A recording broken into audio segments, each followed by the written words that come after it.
Hello friends, learn economics में आपका स्वागत है। इस वीडियो में हम लॉ ऑफ डिमांड को समझेंगे, जिसे हम मांग का नियम भी कहते हैं। मांग के नियम के अनुसार अन्य बातें समान रहने पर एक वस्तु की मांग उसकी कीमत के कम होने पर बढ़ती है और कीमत के अधिक होने पर घटती है। इस प्रकार कमोडिटी की मांगी गई मात्रा तथा उसके प्राइस में इन्वर्स रिलेशनशिप होता है। यहाँ डेफिनेशन में एक बात कही गई है कि अदर थिंग्स बीइंग इक्वल, या अन्य बातें समान रहने पर। यहाँ अन्य बातों से अर्थ है कि जिस जिस वजह से डिमांड फ्लक्चुएट होती है वे कांस्टेंट रहें, कमोडिटी के अपने प्राइस को छोड़कर। तभी हम डिमांड और प्राइस के बीच रिलेशन को सही ढंग से समझ पाएंगे। और डिमांड पर जिस जिस का प्रभाव पड़ता है उसे डिमांड फंक्शन में दिखाया गया है।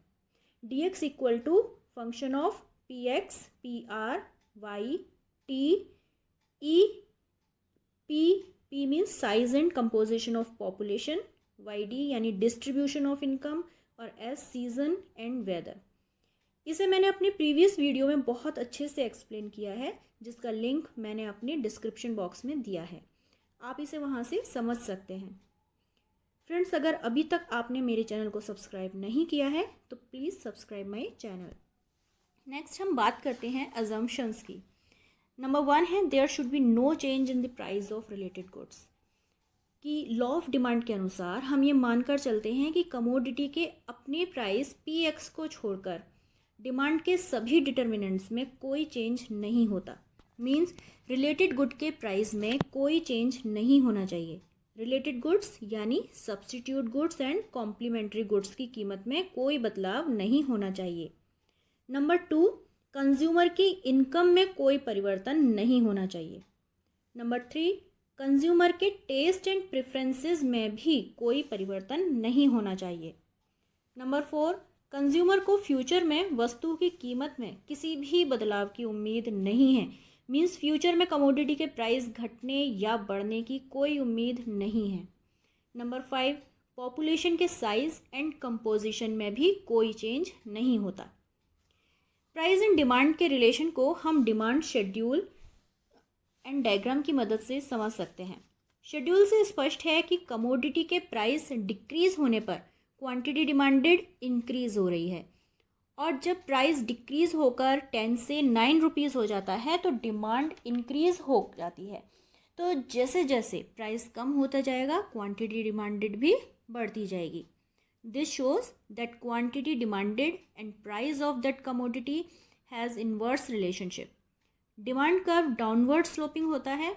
ये डाउनवर्ड स्लोपिंग क्यों होता है, इसकी क्या रीज़न है, आइए जानते हैं।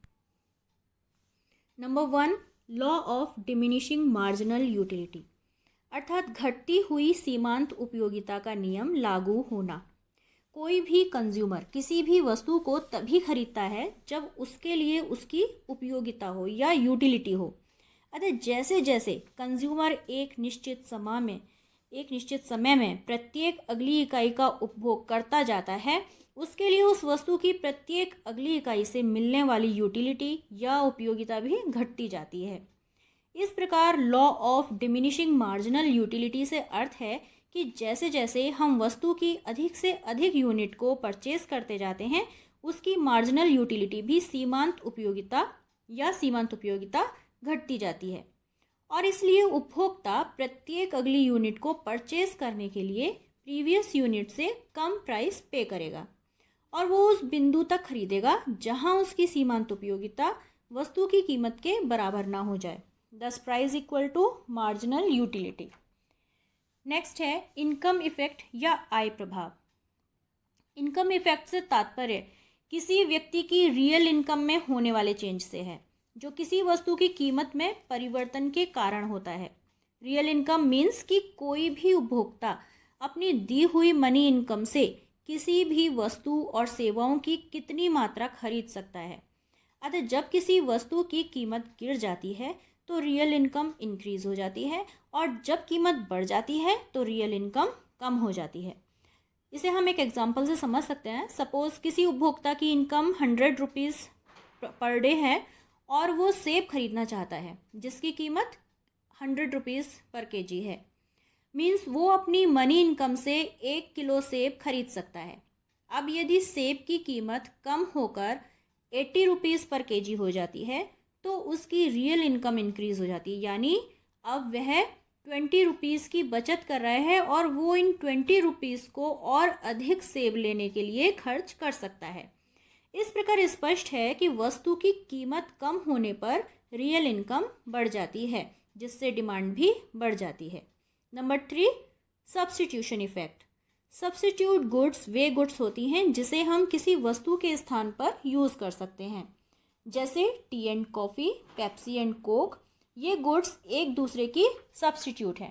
कंज्यूमर की इनकम फिक्स्ड होती है, अतः वह मैक्सिमम सेटिस्फैक्शन पाने के लिए हाई प्राइस से लो प्राइस की गुड को सब्स्टिट्यूट कर देगा, और इस प्रकार वो सब्स्टिट्यूट गुड जो लेस एक्सपेंसिव है उसकी डिमांड बढ़ जाएगी।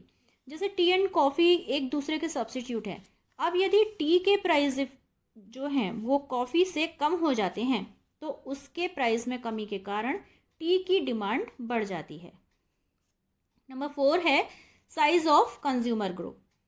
यदि किसी कमोडिटी के प्राइस फॉल हो जाते हैं तो वे कंज्यूमर जो पहले हाई प्राइस के कारण उसे खरीद नहीं पा रहे थे, वे भी अब उस कमोडिटी को खरीदने में सक्षम हो जाते हैं। इस प्रकार टोटल मार्केट डिमांड बढ़ जाती है। सपोज एलईडी टीवी के प्राइस 50,000 रुपीज़ हैं तो उसे कुछ ही कंज्यूमर खरीद रहे हैं। अब यदि इसके प्राइस फॉल हो जाए, मान लो 10,000 रुपीज़ का हो जाए, तो अब वो कंज्यूमर भी जो पहले इसे खरीद नहीं पा रहे थे वे भी इसे परचेज कर सकेंगे। इस प्रकार टोटल मार्केट डिमांड इंक्रीज हो जाएगी। अतः प्राइस में चेंज होने पर कंज्यूमर ग्रुप के साइज में चेंज होता है, जो टोटल डिमांड में चेंज का कारण बनता है। नेक्स्ट है डिफरेंट यूजेस। मीन्स कुछ ऐसी गुड्स होती हैं जिनके बहुत से उपयोग संभव होते हैं, जैसे मिल्क। मिल्क को हम पीते भी हैं और उससे दही, पनीर आदि भी बनाया जा सकता है। अगर मिल्क का प्राइस फॉल हो जाए तो कंज्यूमर इसकी अधिक मात्रा खरीदकर इसे दही और पनीर बनाने में भी यूज़ करेगा।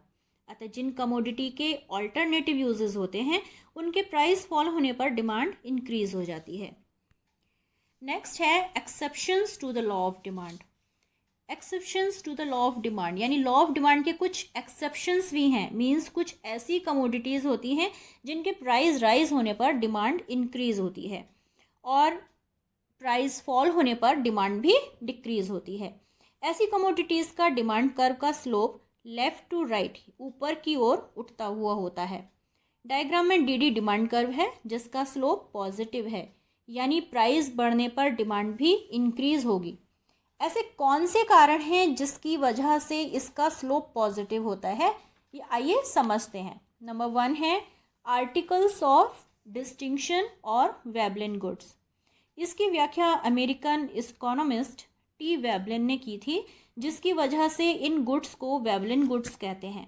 वेबलिन गुड्स वे लग्जरी गुड्स हैं जिनके प्राइस हाई होने पर डिमांड भी हाई हो जाती है, जैसे diamond, James, costly carpet etcetera. इसका कारण ये है कि जो रिच पीपल होते हैं वे इन महंगी चीज़ों को अपने सम्मान के अधिकार के रूप में मानते हैं, इसलिए प्राइस हाई होने पर भी वेबलिन गुड्स की डिमांड हाई होती है और डिमांड कर्व पॉजिटिव स्लोप वाला होता है। नंबर 2 है इग्नोरेंस। कई बार अज्ञानता के कारण कई कंज्यूमर ये सोचते हैं कि जो वस्तु महंगी है वो क्वालिटी में भी अच्छी होगी, जिसकी वजह से जिन गुड्स के प्राइस लो होते हैं उन्हें लो क्वालिटी की गुड्स समझते हैं। इसलिए कम कीमत पर बायर्स कम क्वांटिटी परचेज करते हैं और हाई प्राइस पर उसे अच्छा समझकर उसकी अधिक क्वांटिटी परचेज करते हैं, जिससे स्लोप पॉजिटिव हो। नेक्स्ट है गिफिन गुड्स। 19th सेंचुरी के इकोनॉमिस्ट सर रॉबर्ट गिफिन द्वारा इसका उल्लेख किया गया था, इसलिए इन गुड्स को गिफिन गुड्स कहा जाता है। गिफिन गुड्स वे इन्फीरियर गुड्स हैं जिनकी डिमांड प्राइस फॉल होने से फॉल हो जाती है और प्राइस इंक्रीज होने से इंक्रीज, और इनका कोई क्लोज सब्स्टिट्यूट भी अवेलेबल नहीं होता, इसलिए इस पर लॉ ऑफ डिमांड अप्लाई नहीं होता। फॉर एग्जांपल, किसी कंज्यूमर के लिए बाजरा इन्फीरियर गुड है, अतः जब बाजरे का प्राइस फॉल होता है तो कंज्यूमर की रियल इनकम बढ़ जाती है, जिसके कारण वह गेहूं की डिमांड को बढ़ा देता है और इस प्रकार बाजरे की डिमांड फॉल हो जाती है। In this way, fall in the price of inferior good is accompanied by fall in their demand and vice versa. ये ध्यान देने योग्य है कि लॉ ऑफ डिमांड सभी इन्फीरियर गुड के केस में फेल नहीं होता। अतः जिन इन्फीरियर गुड के केस में लॉ ऑफ डिमांड फेल होता है वे गुड्स गिवन गुड्स कहलाती हैं। नेक्स्ट है एक्सपेक्टेशंस ऑफ राइज और fall in price in future. Future में अगर किसी गुड के प्राइस बढ़ने की आशंका है और प्रेजेंट में उसके प्राइस ऑलरेडी हाई हैं, तब भी मार्केट में उस प्रोडक्ट की डिमांड बढ़ेगी। इसी प्रकार किसी लो प्राइस वाली गुड के फ्यूचर में प्राइस और भी कम होने वाले हों तो लोग उसकी डिमांड कम करेंगे। इस प्रकार डिमांड कर्व पॉजिटिव स्लोप वाला होता है।